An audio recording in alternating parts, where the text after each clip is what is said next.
Paul a fait la prison pour sa foi. En quoi, dans un monde où nous sommes aujourd'hui coincés de toutes parts, les épîtres de Paul, surtout ces 7 épîtres, sont importants pour le chrétien? Dans l'administration de Moïse, il y avait 10 commandements.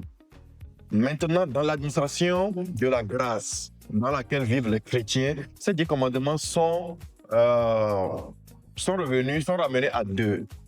Aime Dieu de tout ton cœur, de toute ton âme, aime ton prochain comme toi-même. C'est vrai, il y a déjà des écrits, mais est-ce qu'un jour on peut espérer d'autres livres qui édifient sur la chrétienté au Niger? Pourquoi pas? Vous savez, l'histoire chrétienne, le Niger a une très grande histoire chrétienne. J'ai eu le temps de discuter avec beaucoup de pasteurs ces derniers mois. À cause de ce livre, justement, ça m'a permis de rencontrer vraiment des dirigeants qui sont tout simplement des bibliothèques ambulantes. L'État du Niger a constitué un groupe d'experts composé d'hommes et de femmes pour le dossier uranium. Alors, quelques minutes, quelle est votre réaction par rapport à cette actualité?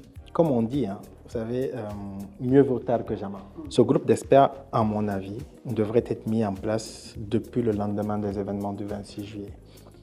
Ça aurait permis de nous séparer, comme l'a prévu le contrat qui liait l'État du Niger et Orano. Parce que comme vous avez suivi le point de presse du ministre de la Justice récemment par rapport à cela, le Niger a beaucoup d'éléments,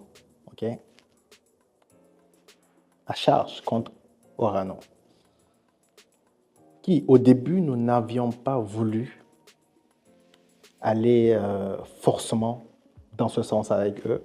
On pensait qu'ils allaient être rationnels et comprendre qu'ils ont fait beaucoup d'erreurs et que ce serait mieux qu'on finisse comme ça. Alors, malheureusement, ça n'a pas été le cas. C'est eux qui ont d'abord amené le Niger devant les juridictions, devant la CIRD qui est aux États-Unis. Mais là, aujourd'hui, le Niger décide maintenant de mettre en avant ces erreurs-là commises par Orano et tous ces manquements du code d'abord minier et également des lois et règlements de l'État du Niger.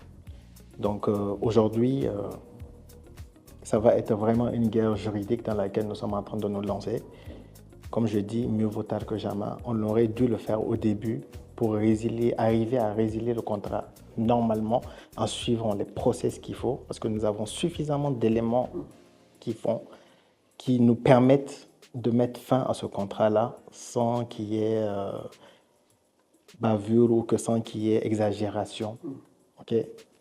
Alors, on a convenu qu'on va parler de la place du droit des affaires ou bien du droit dans les affaires. Est-ce qu'en Afrique, on arrive à mettre le droit quand on veut faire des affaires? De plus en plus maintenant. Parce que de plus en plus, les gens se rendent compte qu'à un moment donné, la parole ne suffit plus. Quelles sont les erreurs fréquentes que les entrepreneurs, les entreprises font souvent au Niger?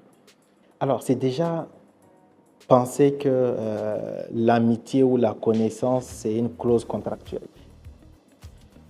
On est amis, on se connaît, mais il faut pouvoir faire la part des choses. Est-ce qu'aujourd'hui, pour un jeune qui vient de commencer, est-ce qu'il a la capacité de prendre tout de suite un conseiller juridique? Oui, et tant qu'on ne cherche pas, on ne sait pas.